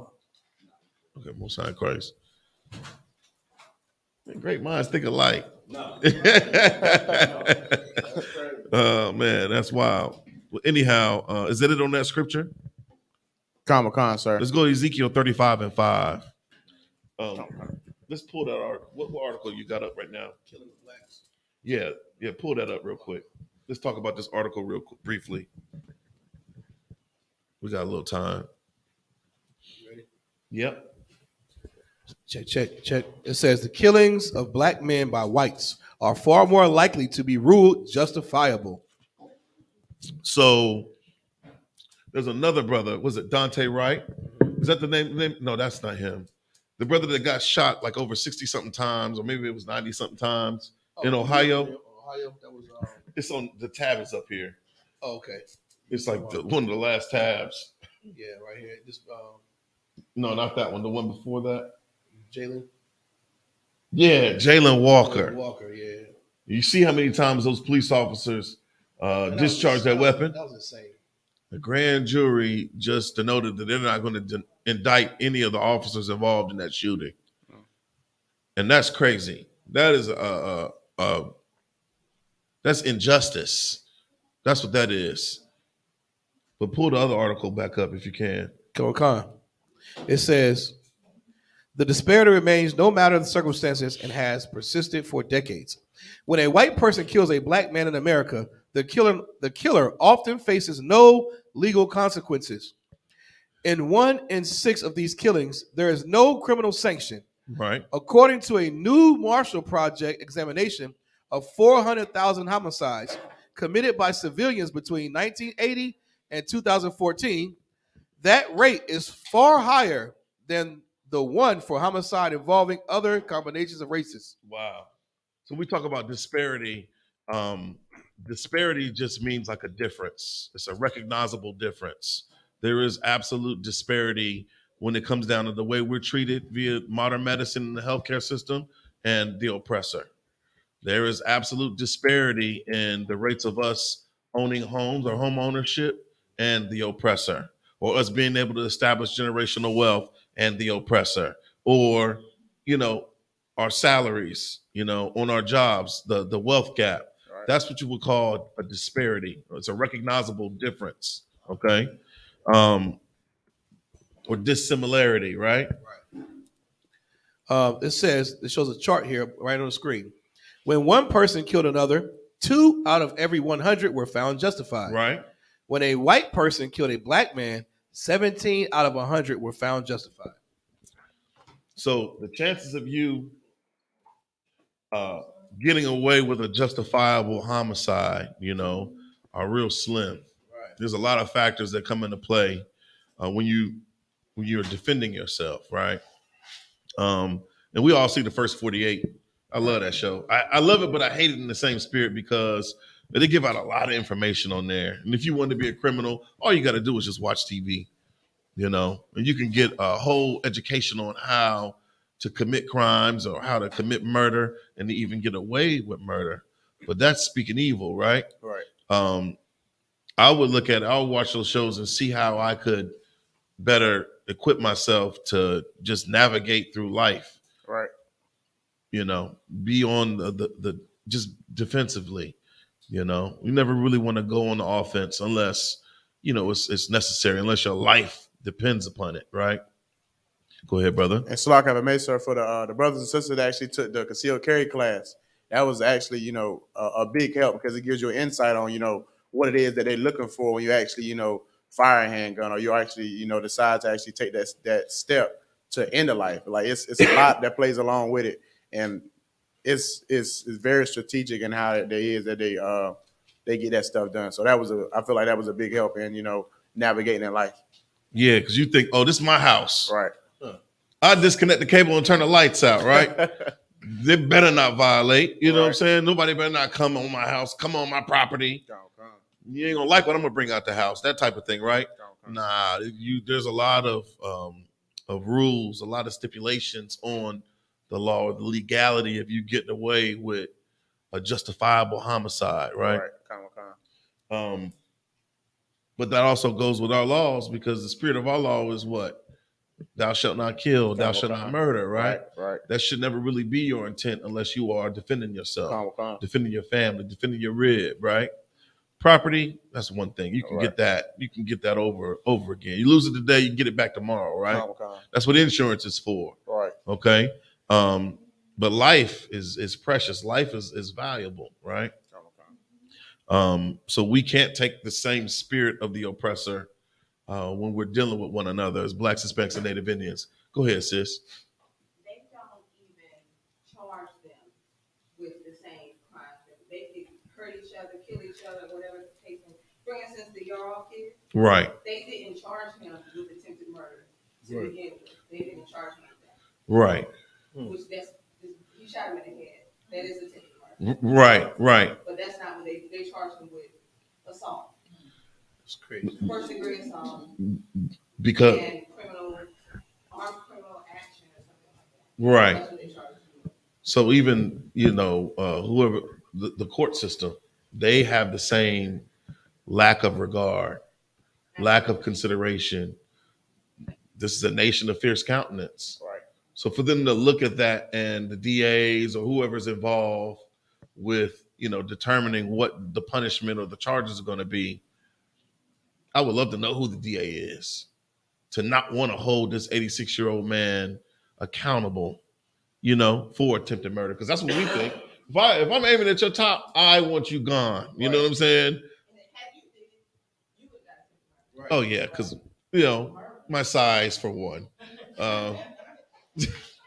Well, It's true. They said that was one of those the factors, size. It just is what it is. And see, since his brother, he's 16 and he's 6 feet tall at 16. Right.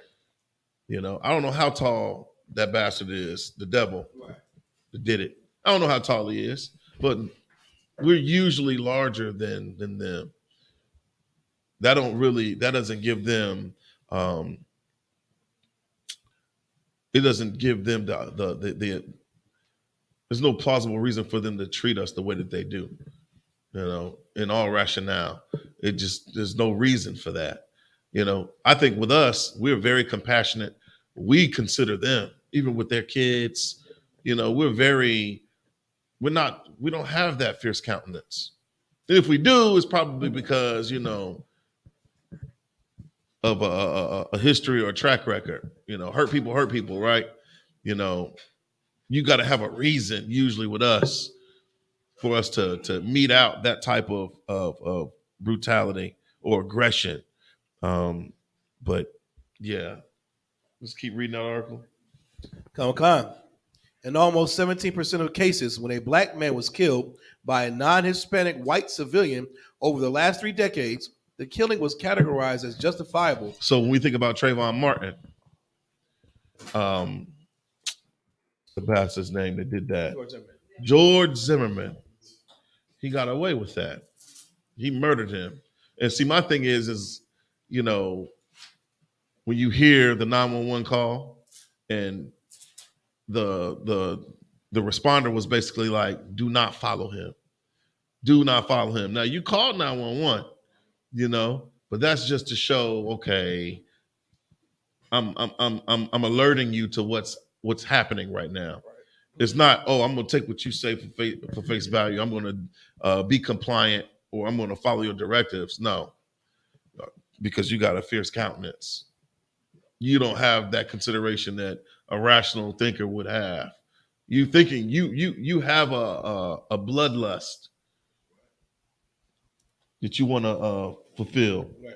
And that's true because the dispatcher, when he was following him, he says, I'm following him right now. He's got a black hoodie on. Dispatcher said, stop, wait, we don't need you to do that. Right. We don't need you to do that. The officer will be there in a minute. And he kept following him. And what was his reasoning? Officer Zion talked about this the other night. They always get away with it. They always get away with it. There was a lot of break-ins. They always get away with it. Right. Whatever they do, he's speaking, racial tone. He was following the kid like a predator follows a prey. Then that happened in Florida, right? That's the same place where that Jordan Davis situation happened. Florida is a very dangerous state. Stand your ground law there. Good night. That's terrible. Keep reading. Baba Shah. Right. Khan says the killings was categorized as justifiable, which is the term used when a police officer or a civilian kills someone committing a crime or in self-defense. Overall, the police classify fewer than 2% of homicides committed by civilians as justifiable. The disparity persists across different cities, different ages, different weapons, and different relationships between killer and victim. To understand the gaps, the Marshall Project obtained dozens of data sets from the Federal Bureau of Investigation and examined various combinations of killer and victim. Right. 2 types of justifiable homicide are noted: felon killed by felon killed by private citizen, or felon killed by police officer. In a bit of circular logic, the person killed is presumptively classified as felon, since the homicide could be justified only if a life was threatened, which is a crime. So that's crazy, because it's real easy for us to catch felonies in this judicial system, and with respect to law enforcement, But little Timmy, like Peyton Gendron and Dylan Storm Roof, I'm sure they used to get slapped on the hand. That's what they would get. They probably got misdemeanors. They didn't get hit with a felony like we get. So, that's a strike against you. If you Black, Hispanic, or Native Indian, this is why it's imperative that you come into the ISUPK and you learn to keep not just God's laws, but the laws of the land. You learn social etiquette. You learn how to conduct yourself. In this school, we teach daily life living skills according to the Bible, man.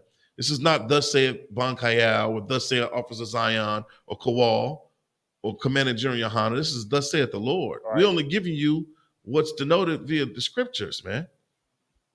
And we expect you to practically apply it to your life. That's what makes us so peculiar in your sight. This is what makes us so strange in the eyes of the world. This is what will make you strange in the sight of the other nations, is you applying these biblical tenets to your life, okay? Or you could continue to believe in so-called oppressors' judicial system. You could believe their laws will protect you, okay? Is that it on that? It goes down about more data.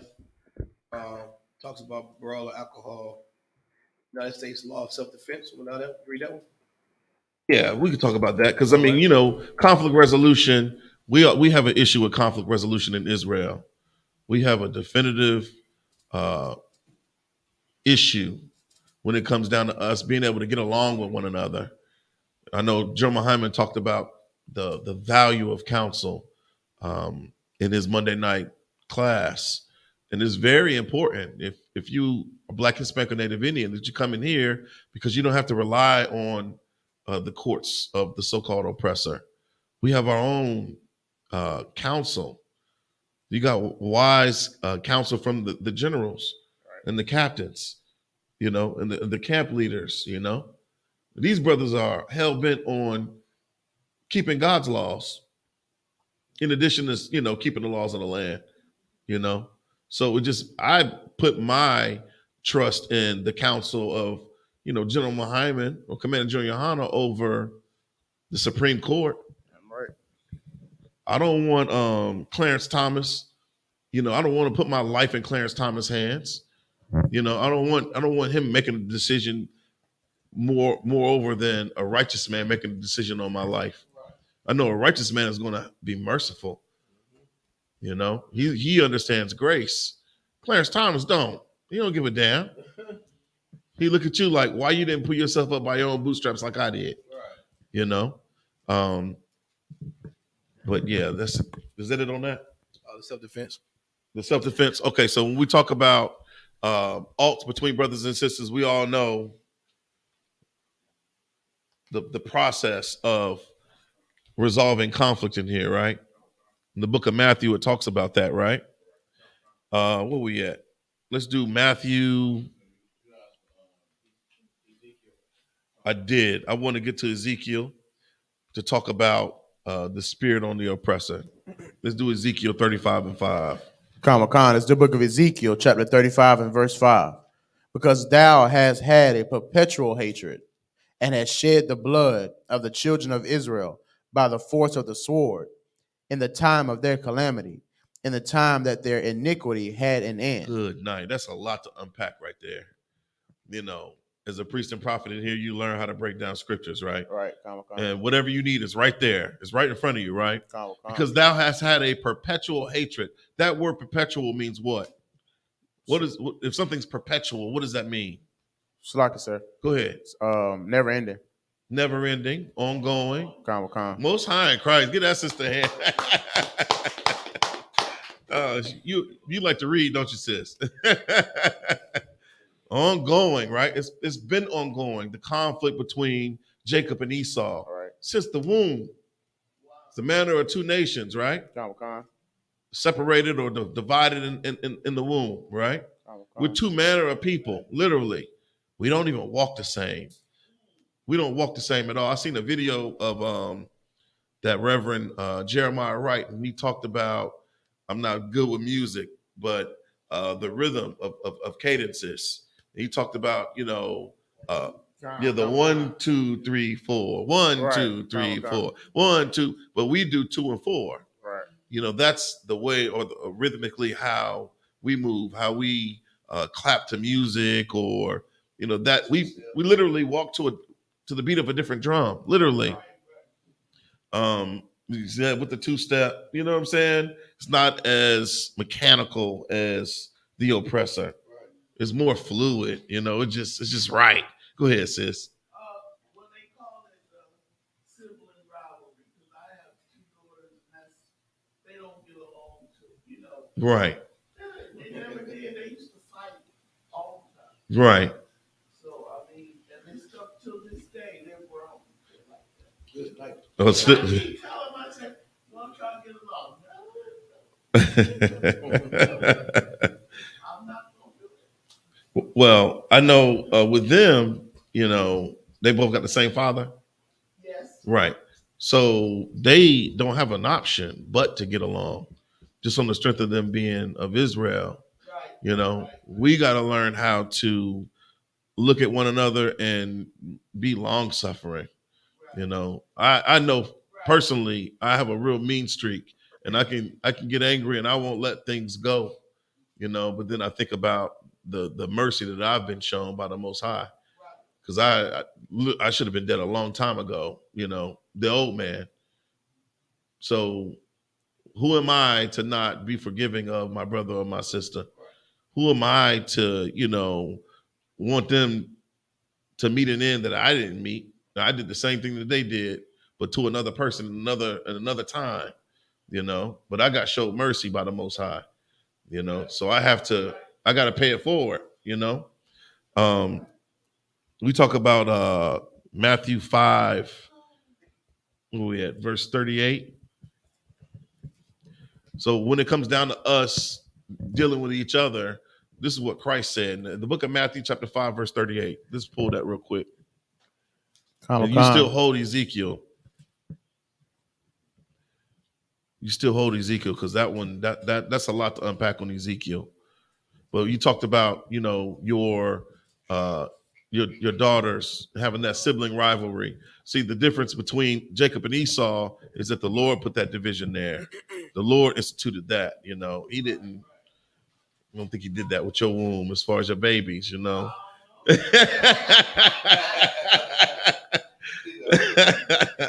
Right. You got it? Yeah, you can read Matthew 5 and 38. This is the book of Matthew, chapter 5 and verse 38. Ye have heard that it hath been said, an eye for an eye, and a tooth for a tooth. So this is Christ speaking right now, and he's referring to what we would deem Sharia law, okay? Under the Mosaic laws, you know, it was like tit for tat almost, right? If you lose an eye, or you've caused somebody to lose an eye, you lost your eye, that sort of thing, right? But keep reading. Verse 39. But I say unto you that ye resist not evil. What does that mean, to resist not evil? Yeah, don't do evil, but we don't even consider not doing evil. You know, it's so easy to, you know, somebody punch you in the mouth. I'm talking about Israel now. You got an Israelite slap the hell out of you. Open hand. No, backhand, Joy. Backhand, Sister Joy. Knock your glasses across the room. This is an Israelite now. This is you the perfect reason why I want to use you as an example. How are you going to respond? If my rib, Sister Brittany, slapped the hell out of you, knock them pretty glasses off your pretty face, according to what Christ said, he says, ye what? Read that again. That ye resist not evil. You resist not evil. So what happened to you was evil, right? But what you're thinking in your mind, how you want to repay that evil act that was done to you. This is your sister. You got to face the east. Well, no. I like that response, but then it's like your sister right in front of you. She slapped you. You're gonna run straight to the east. You pray. You're literally instead of you just asking why you slapped me. You could try to figure out. You could be solution oriented and try to figure out why the hell Sister Brittany slapped Sister Joy. Because it could have been a mistake. She could have thought you was, you know, somebody else. I don't know now. You know how. Go ahead, sis. Right. You start saying, "Oh yeah, show me right? Right. You're talking to the Most High, right? So, you know, you're going along, you know, everything's going great. And then when the Most High actually shows you, you know, he put something in your life that's gonna Right. provoke you. Right.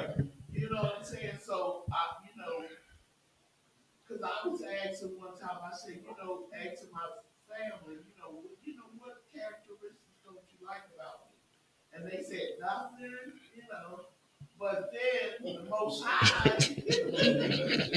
the Most High showed me that there's some things that I have to do, Right. work on. Right. It has to do with that, you know. Right. I always heard people. Along with other people. Right. You know what I'm saying? Right. Because I thought I'd get along with everybody, but I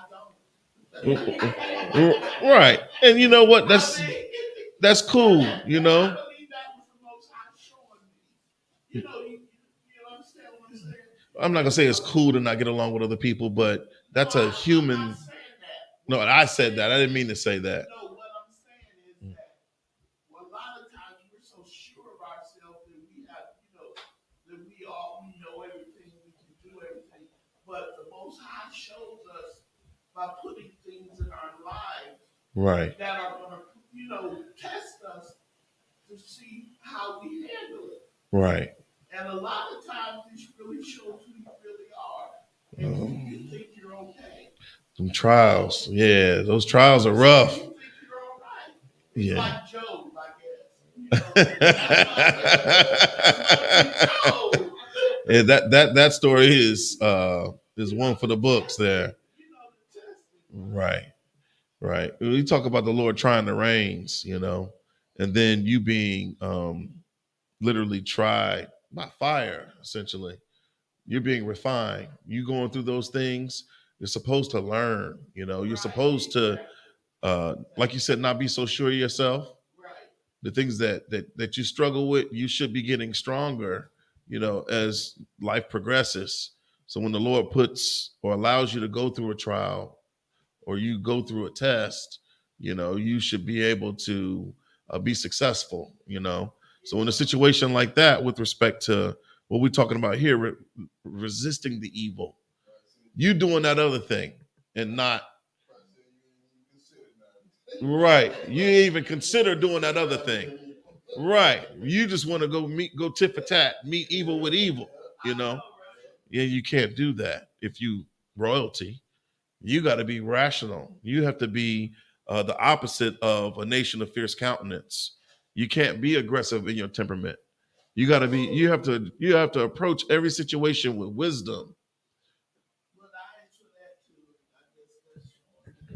And that's your sister. Why would she slap you? You know, she could have a UTI. She ain't in her right mind. You never know. You could have had a wasp on your head. And she know that, you know, you were allergic to bee stings or whatever. We ain't got no EpiPen around here. So she slapped the bee off your head. But you want to go ahead and meet evil for evil. You know what I'm saying? You don't even resist the evil, you know? Keep reading that verse. Con. But whosoever shall smite thee on thy right cheek, turn to him the other also. Now, we're not Christians in here, okay? We're not preaching pacifism, okay? Because we expect for you to defend yourself. That's one of the first lessons I learned in here, Officer Zion. Defend yourself at all times, okay? I'm learning to keep the law, statutes, and commandments. I didn't come in here to get abused by nobody. I'm a man first. I always hear niggas say that. I'm a man first. You know what I'm saying? Well, if you're a man, be a man. Act like a man. Who is the greatest man that ever walked the face of this earth? Christ. And what did he say to do? What example did Yahweh Shamashiach set in this verse? He said to turn the other cheek. So you're not turning the other cheek for them to slap that cheek. You're turning the other cheek to give them an opportunity to make things right. Okay? That's how we have to conduct ourselves. That's how we have to treat one another. Okay? We can't be so quick to mete out evil. You know what I'm saying? That's just not That's not our way. So drop that. Let's go back. Go ahead, sis.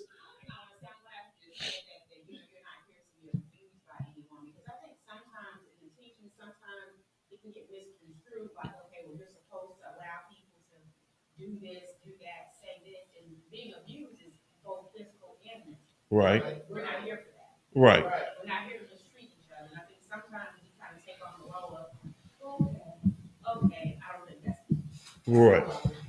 No, we are not here to be abused or misused by one another. And what I have seen is that whenever that does happen, it doesn't go to council. The Lord has a way of removing those people, you know, and it's a beautiful thing. You know, that's why I put my hopes in these scriptures, because I've seen it work firsthand. You know, if I felt like I have been abused by a person and I don't go to them, him and him alone, as the scriptures say, you know, I just sit here and hold on to that. Now I got a grudge against this brother. That goes against our culture. That goes against the law, you know? So you have to go and follow the steps. You got to go to him and him alone. I mean, are we not rational beings? You're my brother or you're my sister. We should be able to communicate. There should never be a reason for you not to be able to communicate with a person that's of your family. Now, maybe in the world, you know what I'm saying, we learn dysfunction because most of us come from abject dysfunction. But in here, we're correcting that. We're breaking all those generational curses of trauma and not being able to come together. You know, that's the value of this class, us gathering ourselves together and recognizing the value in gathering ourselves together, separating ourselves from our enemies, which is where we learn how to be so wicked, violent, evil to one another, is from them. The Civil War was what? The North versus the South. Households were divided. One of the chief families in Fayetteville, if I'm not mistaken, the Murchison family, I thought they had people that fought on both sides of the war. Somebody fought for the Union and then two brothers fought for the Confederacy. And it's like, what? This is a house divided, literally. We can't have a house divided in Israel. Right. You know, we can't afford to have a house divided. Let's go back to Ezekiel real quick. Let's finish up talking about the devil, okay? And the spirit on our chief oppressor. Khan is the book of Ezekiel, chapter 35 and verse 5. Right. Because thou hast had a perpetual hatred and hast shed the blood of the children of Israel by the force of the sword in the time that their calamity. And we're in mourning. The Bible says Judah mourneth. We are in a constant state of mourning, being Black, Hispanic, or Native Indian. We get brutalized. We get gunned down by the police. We get gunned down by private citizens. The way they describe that bastard, they say homeowner. That's the way they described him. They described him as an elderly homeowner. I said, what the hell does that have to do with anything? What does it have to do with what he did to that poor child? They don't got nothing to do with anything, but they're painting a picture. They want you to see, they want you to be able to identify with the old man. And you know their possessions mean more to them than life itself. Right. Keep reading. In the time that their iniquity had an end. Man, we are dealing with the curses because we're envying the oppressor. We've chosen all the ways of the oppressor. His customs, his culture, his traditions, his holidays, all those directly conflict with us being at one with our power. Their laws, their customs go against us being at one with God. If anything, they separate us from God. They don't have a power that loves them like our power. You know, Esau, he sold his birthright. It didn't mean a damn thing to him. His birthright meant nothing to him. And with that birthright, you know, just the things that he went a different way. He went a separate way from the things that Isaac was teaching. He said he was a man of the field. He wasn't a plain man like Jacob. He preferred to be in the field, hunting game, curdling his bloodlust, okay, versus being domesticated like Jacob, like us. Jacob, I'm sure, was more rational, more reasonable. This is the reason why Jacob could identify, sell me thy birthright this day.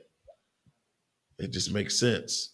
Salakia, can you, somebody at the door, guard, Baba Kusha, or finish that verse off? That was the end of it. Go verse 6. Khan, verse 6.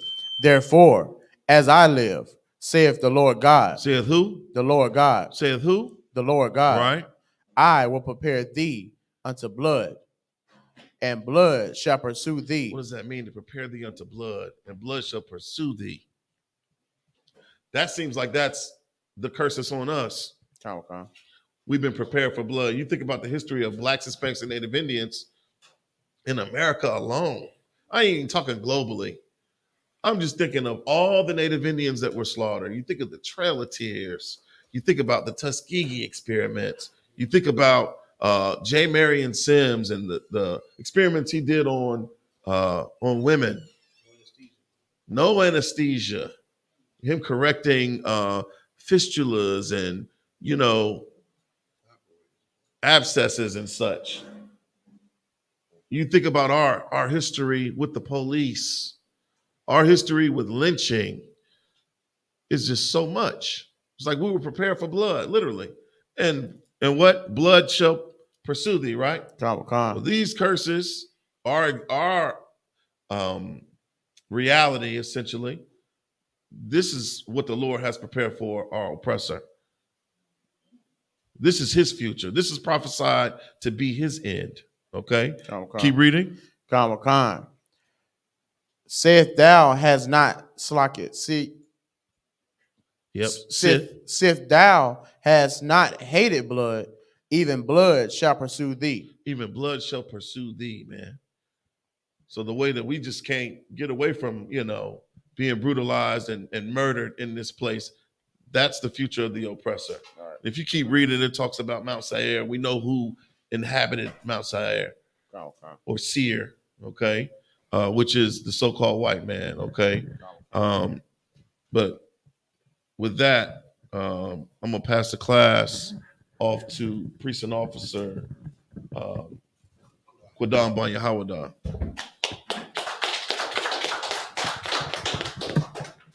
Security announcements. We are the Isupk, start out of 1 West 125th Street, Harlem, New York, operating under Commander General Yohana. Rule for new brother and sister.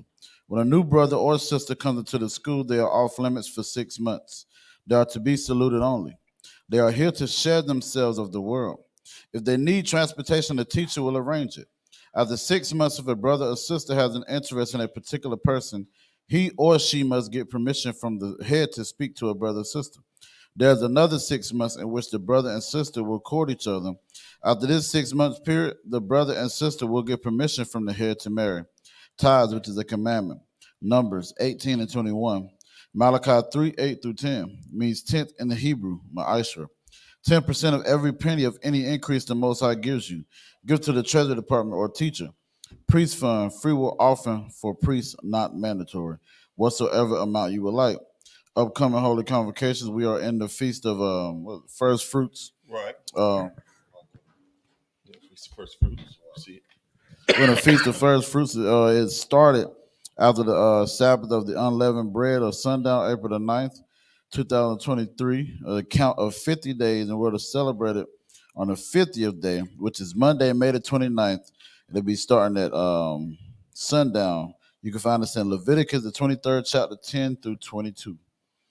Remind our brothers and sisters, to check the bulletin boards of everything that's going on, man. Events, cookouts. You understand? Remind everyone to tune in to America on Fire, not Black White, America on Fire, Chain Breakers, Cross the Line Radio, Ask Ye the Prophets, Let a Hebrew Speak. You understand? So we can further push this truth, man. If anyone want to be a troop in the school, to start wearing all black boots, shirt, pants, headband, and scarf, with that, I imagine only brothers. Sisters remain seated, Baba Kasha. Men of Israel, we're going to render one courteous salute unto the teacher. Men of Israel, Ma'at Shabbat, Imagine, Barak. Yahweh Sorry, meaning turn the face of sisters. Sisters, Imagine, meaning all stand, Baba Kasha.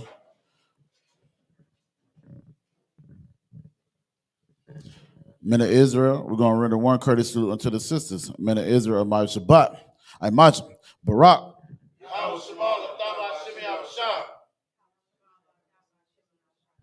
Yahya Matah, class dismissed. Before